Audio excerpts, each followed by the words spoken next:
What's going on, guys? Rock the AC here. I'm bringing you guys a deck profile on. Check it out. Golden Frieza, Ultimate Form. Yes. This is the leader from Set 3 that dominated a lot towards the end of the series. And pretty much going to bring him back for post Set 4 / Ultimate Box. Basically, point of this deck is to get your combo pieces out and bring out U7 Frieza, as well as some tech cards here or there that will help you along the way, while also utilizing cards that what made Frieza back in the day very powerful. On top of that, you have cards like Flying Nimbus and Cold Bloodlust, which is amazing for this meta. And let's take it away. Alright, so onto the deck. We're going to start off with your negates. You run 4 Flying Nimbus. I think Nimbus is one of the best, probably if not the best negate in the game right now, because of all the aggro decks, all the flute decks, all the quote-unquote storm decks that are running around.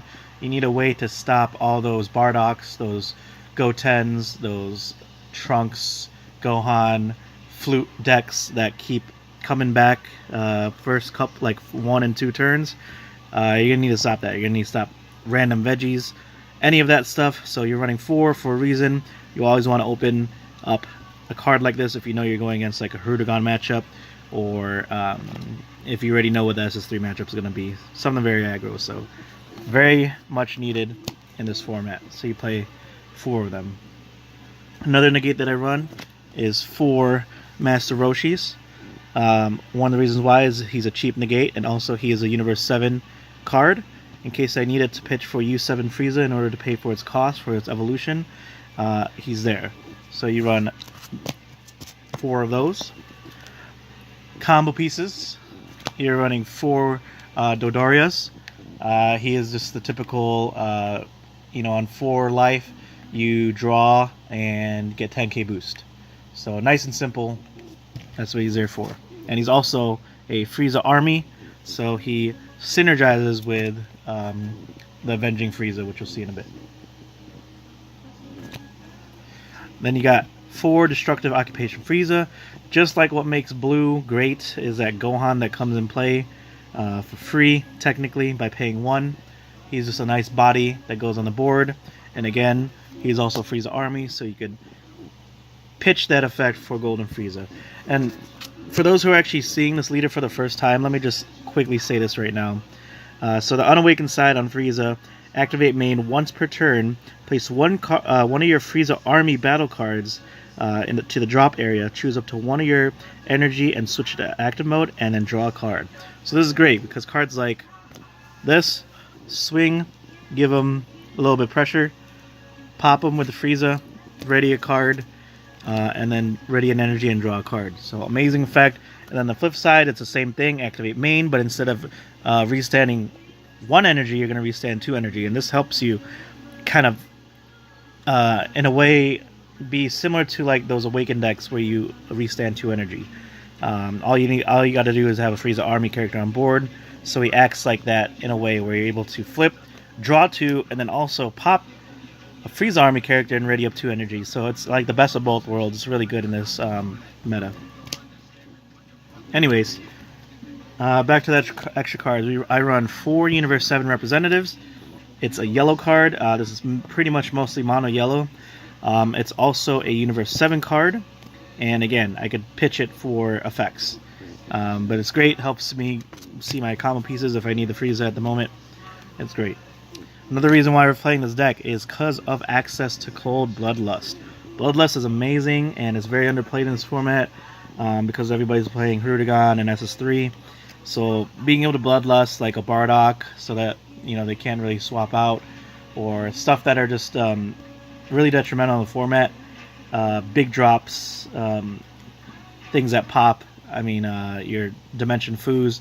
Cold Bloodlust is great for that, and I run 3 because I have so many extra cards in here. I don't want to fill my deck up with that, especially against an aggro deck.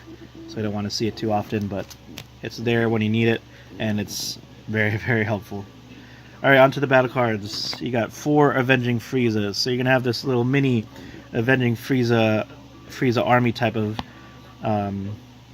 set, which I'll say. So Avenging Frieza says, when you play this card, look at the top 3 cards on top of your deck, choose one Frieza Army character among them with energy cost of 2 or less, and add it to your hand and shuffle your deck. So you're going to swing, maybe with leader, activate main, pop this, radiant energy, and then look at the top 3. There are a lot of times where you do that, pop, radiant energy, draw a card, and then you draw into this again, and then you play it again. This really helps filter your deck. So it's specific to Frieza's army. A couple more Frieza army targets. You got Ginyu, Force Goldo. He's amazing in this format, actually, and he's very underrated right now. As a blocker, when you play this card, if your leader card is a Frieza army, which is that Golden Frieza, choose up to one of your opponent's battle cards with energy cost of 2 or less and switch it to rest mode. So when you play this against like the Huragan, Bardock Storm decks and stuff like that, you're going to be able to rest their Goten, and then you're going to be able to swing it. And they're going to try to protect it all they can, because they want to be able to swap it. So it's a very good card. It just catches a lot of people off guard because they have those blockers. They have Videls. They have Drobies. Stuff that you could get around for cheap. And Goldo does that. And it's one of those cards that back in the day, it's really been an amazing tech card because you're able to pop those battle cards in rest mode and then easily swing over them. Your opponent has to try to waste cards to save it. So Goldo definitely is an MVP in this deck. Sometimes you don't drop them until your opponent drops like a 1-drop or 2-drop. This definitely helped like against like a U6 deck when Khalifa and Kale were in there and they were trying to go into Kefla. You just rest one of them and pop one of them with your other battle cards. So it's great. Goldo's amazing. I'm running 3 Sorbets just because I maxed out on my Flying Nimbus and I'd rather have that negate. But Sorbet is another Frieza Army character, and he's just another blocker. So you could just set up for all these blockers. Again, with Frieza's ability, being able to pop a Frieza Army and then ready up energy. The spice of the deck. This is actually recommended by one of our local buddies, Puna, aka Unup. He recommended putting the Dimension Support Trunks. This is one of the cheesy cards, or cheesy combos, I guess, as of late. Being able to... Let's read his effect real quick for those who don't know. Overwhelm 3, pay 1. Auto, when you play this card using Overwhelm, choose up to one skill-less battle card with an energy cost of 2 or less from your deck and play it. Then shuffle your deck, then that card gains critical for the duration of the turn. So you're going to get a 15k attacker with Trunks by paying 1. And then also you're going to get a vanilla card, which are one of these, which are 15k, and then it gains critical. So these guys, what's nice about this is that it's pretty much going to be free drop. You don't have to hard cast it. You just pay 1 for Trunks for 2 bodies, essentially. Swing with one of these vanillas. You either got Pool or Sui, whatever their name is. And then at the end of the turn, or before you end your turn, activate Golden Frieza. This is a Frieza Army character, so you could pop it to ready up another turn, to ready up another energy, and draw one. So essentially you're playing this combo for free. It's pretty broken.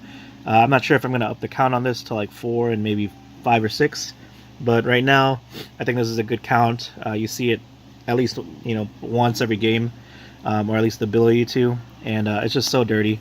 It's pretty much like the shoe combo, like what everybody's been running, or some people have been running as a shoe from the support trunks. So you're pretty much comboing this with a pool because you actually have an extra reason to play this card, is because you could swing with the crit, swing the 15k, and then activate main, kill this because your opponent's probably going to attack into it anyways, ready to stand in energy, and then draw a card. And in this kind of format, you want to have at least energy ready, by this turn 2 or 3 or whatever. It's easy to fill up your discard pile because you're already pitching one, you're killing your own battle cards. So it's easy to see this on a turn 2 or turn 1 play. So very dirty. I've only played 3 games of this. I was 2-1, so it's done well. The new card that I added in this deck, which you guys didn't really see the older version, I didn't have this in here. It was the older Mecha Frieza, but this is the newer one. Clan of Terror Mecha Frieza. A lot of people still forget about this card. It was originally like the OG version, watered down version of Fearless not fearless, of foreseeing hit. But basically, this is one of the promo cards. So double strike auto. When you play this card, your opponent reveals their hand. Choose up to one battle card among it. Your opponent can play. Your opponent plays that card in rest mode. So basically, you would get like their combo piece. It comes in play rested, and you just swing at it. You know, to kill it, or you know, get a blocker, something like that, or one of their any other battle cards really. Like if they is really good against like a cell chain. If they're missing like one combo piece, it's really good against combo decks because they need certain pieces for it to work. And if you just eliminate them, you know, eliminate it for them, then you know it's just a lot more pressure for your opponent because they're losing that card. So you would just pick that battle card, and it's great. And also, if I don't need it, it's a Frieza army if I'm really desperate to pop him, but you know he's a double striker. You don't have too many double strikers. And then to round off the remaining of the deck, you got 4 Cold-Hearted Strike Frieza. This is the U7 version because you're going to evolve into this bad boy, Frieza, Emperor of Universe 7.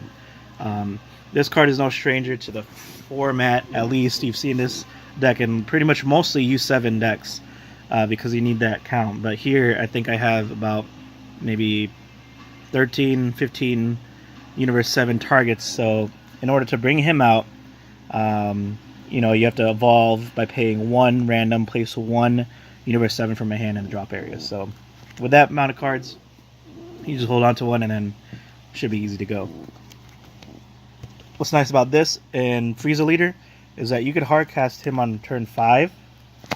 As long as you have a Frieza army character on board and you're already awakened, or even unawakened, you could do this on your unawakened side. You could hardcast this on 5 and then kill one of your own Frieza army characters, ready up in energy, and then you could evolve into this, you know, by then. So you don't have to be awakened in order to really capitalize on this. You know, as long as you have the 5 energy, you could cast that, and then evolve into this, and then this effect obviously disrupts a lot of players. If your leading card is yellow, your opponent's counter skills and non-keyword auto / activate skills cannot be activated unless they take life into the drop area. So extremely powerful, forces your opponent to kind of make decisions on their effects, and it just really puts a lot of pressure. So it's great. It doesn't have barrier though, so it could easily be popped. So I mean, depending on where your game is, just expect it to be popped anyways.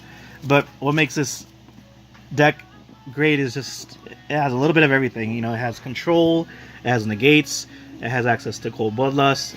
It could be very aggressive with plays like the Trunks and Vanilla combo by putting crits, extra pieces on board. It could control your opponent with Frieza. It could kill your opponent with a triple strike. I mean, it has a little bit of everything, and I don't think it's like a crazy like tier 1 deck. I think it's actually like maybe a tier 1.5 at best, but you could definitely make it differently. I just wanted to capitalize on the U7 Frieza card because it's one of the most oppressive effects in the game. You know, just being able to get that off, your opponent just again has to change a little bit of their strategy. So it's a great card. It's a fun deck. Try it out. Let me know what you guys think, and you know, expect more variety of deck profiles I'll be putting up. Expect a lot of those in variety because I like making different kind of decks. So thank you guys again for subscribing. If you haven't already, please hit that sub button. I'd really appreciate it. Almost at 500 subs, and rate, comment, subscribe. Thank you all for your support, and I will see y'all next time. Peace out.